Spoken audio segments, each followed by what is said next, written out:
사도신경으로 신앙 고백하시겠습니다.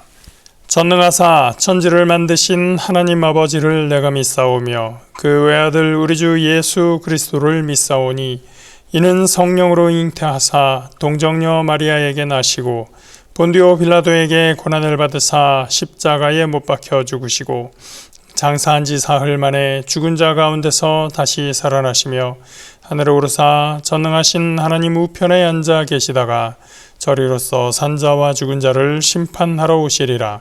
성령을 믿사오며 거룩한 공회와 성도가 서로 교통하는 것과 죄를 사하여 주시는 것과 몸이 다시 사는 것과 영원히 사는 것을 믿사옵나이다. 아멘. 오늘 함께 보실 말씀은 사무엘상 2장 1절 2절 말씀입니다. 구약성경 409면에 있습니다. 구약 409페이지 사무엘상 2장 1절 2절 말씀입니다. 사무엘상 2장 1절 2절 말씀입니다.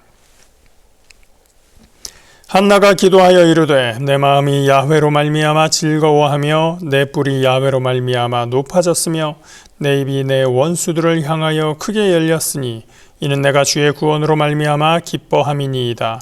야훼와 같이 거룩하신 이가 없으시니 이는 주밖에 다른 이가 없고 우리 하나님 같은 반석도 없으심이니이다. 아멘. 지금 읽은 1절부터 10절까지 보시면 한나의 기도라는 제목이 성경에 붙어 있습니다. 많은 학자들이 이 한나의 기도를 누가복음 1장에 있는 마리아 찬가와 비교하기도 하고요. 그리고 성경을 깊이 묵상하시고 또 암송을 좋아하시는 분들이 한나의 기도, 마리아의 찬가 이걸 같이 암송하는 경우도 종종 보았습니다. 저도 옛날에 외웠었는데 지금은 다 잘 못 외우고 있기는 합니다. 사실 지금 본 한나의 기도는 사무엘상에 나타나는 두 번째 기도입니다. 첫 번째 기도는 1장 11절에 나와 있었죠.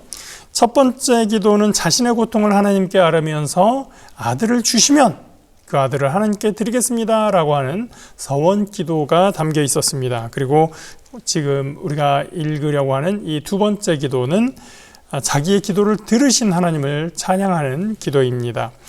우리가 시편을 1년간 묵상하면서 시편의 여러 장르가 있다는 것을 보았는데 이 한나의 기도는 시편처럼 해석을 한다면 그 여러 가지 장르 중에서 어디에 속할까? 찬양시에 속한다는 분석을 하는 분들이 많이 있습니다. 어제 나눴던 본문 이후의 상황을 한번 보면은요, 18절에서 한나가 엘리의 축복의 말씀을 아멘으로 받아들이고 일어나서 이제 돌아가서 그 음식을 끊었던 것도 다시 먹을 수 있게 되었고 그 얼굴에 근심하는 빛이 전혀 없어지게 되었다. 다시는 없게 되었다라는 말로 마무리가 되었습니다. 그는 돌아가서 이제 아이를 갖게 되었고 1년 후에 그 아이를 출산합니다. 그 아이가 바로 사무엘이 되는 것이죠.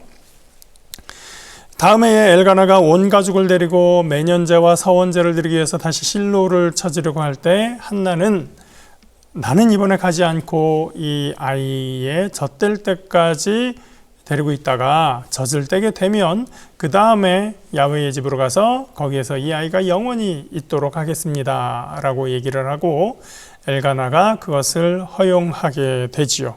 자, 세 돌이 지났습니다. 보통 세 돌이라고 성경에 나와 있지는 않은데 전통적으로 이 시기에 유대 히브리 사람들은 아기의 젖되는 기간을 3년으로 본다고 합니다. 그래서 세 돌쯤이 지났을 때라고 해야지 좀 더 맞겠죠. 때가 되었습니다. 24절을 보겠습니다. 젖을 뗀 후에 그를 데리고 올라갈새 숫소 3마리와 밀가루 한 네바와 포도주 한 가죽부대를 가지고 실로 야훼의 집에 나아갔는데 여기에 실로는 실로라고 하는 장소, 지역을 이야기합니다. 아이가 어리더라. 그들이 숫소를 잡고 아이를 데리고 엘리에게 가서 한나가 이르되 내 주여 당신의 사심으로 맹세하나이다. 나는 여기서 내 주 당신 곁에 서서 야훼께 기도하던 여자라. 이 아이를 위하여 내가 기도하였더니 내가 구하여 기도한 바를 야훼께서 내게 허락하신지라. 그러므로 나도 그를 야훼께 드리되 그의 평생을 야훼께 드리나이다 하고 그가 거기서 야훼께 경배하니라. 이 아이가 엄마에게서 떨어지기에는 너무 어린 나이다라는 생각이 들기는 합니다. 그러나 지금 오늘날 21세기의 눈으로 21세기의 시각으로 이 구약 3000년 전의 사건을 평가하는 것은 좀 미뤄두기로 하고요. 3000년 전 이스라엘 땅에서 불임으로 고통받던 이 한나의 입장에서, 그리고 그 과정을 기록한 이 성경의 시각에서 이 상황을 보려고 합니다. 한나는 1장 11절에서 자신이 하나님께 서원하였던 그 기도를 잊지 않고 있습니다. 그래서 하나님께서 자신의 기도에 응답하셨을 때 한나는 기도 응답으로 받은 것을 내 것이다 라고 생각하지 않습니다. 그것이 자식일지라 해도 내 것이 아니라 하나님의 것임을 한나는 확실하게 인식하고 있었습니다. 한나가 자식이 없었을 때의 고통은 브닛나가 너 자식도 없으면서 라고 괴롭히는 것에서 단순히 그치는 것이 아니라 당대에 자녀가 없는 사람들에게 사람들이 손가락질 하듯이 마치 자신이 하나님께 버림받은 것처럼 여겨지는 그 현실, 자신이 하나님께 저주받은 존재라고 여겨지는 그 현실이 문제였던 것이죠. 그것은 지금 내가 겪고 있는 어떤 문제보다 더 큰 고통의 가장 근본적인 질문이 됩니다. 과연 나는 하나님께 버림받은 존재인가? 하나님은 나를 저주하셨는가? 나는 전혀 가망이 없는가? 그렇지 않습니까, 여러분? 우리가 신앙생활을 하는데 하나님께서 나를 버리셨다라고 하는 그 마음의 감정이 생기면 얼마나 절망적이고 그 삶이 소망이 없겠습니까? 한나는 그것 때문에 씨름했고 고통스러워했고 그래서 하나님한테 부르짖을 수밖에 없었습니다. 그리고 하나님은 그런 한나의 고통을 그치게 하셨습니다. 그래서 한나가 아이를 가진 것은 하나님께서 한나를 버리지 않으셨다는 증명이 되었던 것입니다. 이제 아들을 가진 한나는 자기의 그 잘난 아들로 브닛나에게 보란듯이 과시하는 것을 목표로 삼지 않았습니다. 내가 하나님께 버림받은 존재가 아니라는 것을 증명받았으면 그것으로 모든 문제가 해결됐습니다. 이제 더 이상 내 것을 주장하지 않습니다. 어차피 아들을 나에게 주셨지만 그조차 하나님 손에 있다는 것을 한나는 잘 알고 있었습니다. 그래서 이 아이의 소유를 내가 주장할 바가 아니다라는 것을 그러한 믿음을 가지고 있었던 것입니다. 아들을 내가 가짐으로써 나의 축복을 입증하려 들지 않았고 내 인생과 내 아들과 나의 모든 것이 하나님의 것임을 한나는 인정했었던 것입니다. 그렇게 아들을 기꺼이 하나님께 드렸던 한나는 이제 하나님께 기도합니다. 2장 한나의 기도인데요. 이것은 크게 세 부분으로 나눌 수가 있습니다. 먼저 1절부터 3절까지는 거만한 자들에 대한 경고입니다. 1차적으로 그 거만한 자는 브닛나가 해당이 되겠죠. 4절부터 8절까지는 강한 자를 약하게 하시고 약한 자를 강하게 하시는 하나님, 그래서 그 모든 것이 하나님의 주권 아래에 있다고 하는 고백입니다. 그리고 9절과 10절은 하나님께서 거룩한 자들을 지키시고 그 대적자들을 심판하시고 멸망하게 한다는 하나님의 심판에 대한 이야기, 그리고 왕을 축복해달라고 하는 간구로 되어 있습니다. 먼저 1절 말씀 봅니다. 한나가 기도하여 이르되 내 마음이 야훼로 말미암아 즐거워하며 내 뿔이 야훼로 말미암아 높아졌으며 내 입이 내 원수들을 향하여 크게 열렸으니 이는 내가 주의 구원으로 말미암아 기뻐함이니이다. 뿔이 높아졌다라고 하는 표현이 시편에도 많이 나오는데 전쟁에서 승리한 자의 모습을 표현할 때 많이 사용합니다. 2절 3절 야훼와 같이 거룩하신 이가 없으시니 이는 주밖에 다른 이가 없고 우리 하나님 같은 반석도 없으심이니이다. 심히 교만한 말을 다시 하지 말 것이며 오만한 말을 너희 입에서 내지 말지어다. 야훼는 지식의 하나님이시라 행동을 달아보시느니라. 교만한 말, 오만한 말을 하는 사람은 1절에서 누구였을까요? 원수들이었겠죠. 시편에서도 교만한 자는 항상 시편 저자의 반대편에 있을 뿐 아니라 하나님의 반대편에 있었습니다. 하나님의 대적자입니다. 브닛나 같은 사람처럼 제 아무리 하나님 앞에 가서 매년마다 예배드리고 정성껏 제물을 드린다 할지라도 그 마음에 하나님의 뜻, 하나님의 율법이, 하나님의 마음이 자리하지 않고 있다면, 그래서 거만하다면 그는 하나님의 대적자였던 것입니다. 하나님은 거만함을 용납하지 않으시는 것입니다. 4절입니다. 4절과 5절. 용사의 활은 꺾이고 넘어진 자는 힘으로 띠를 띠도다. 용사는 강한 자인데 그 활이 꺾입니다. 전쟁터에서 넘어진 자는 약한 사람입니다. 그런데 그 약한 자가, 넘어진 자가 힘으로 띠를 띱니다. 힘이 생기게 되는 것이죠.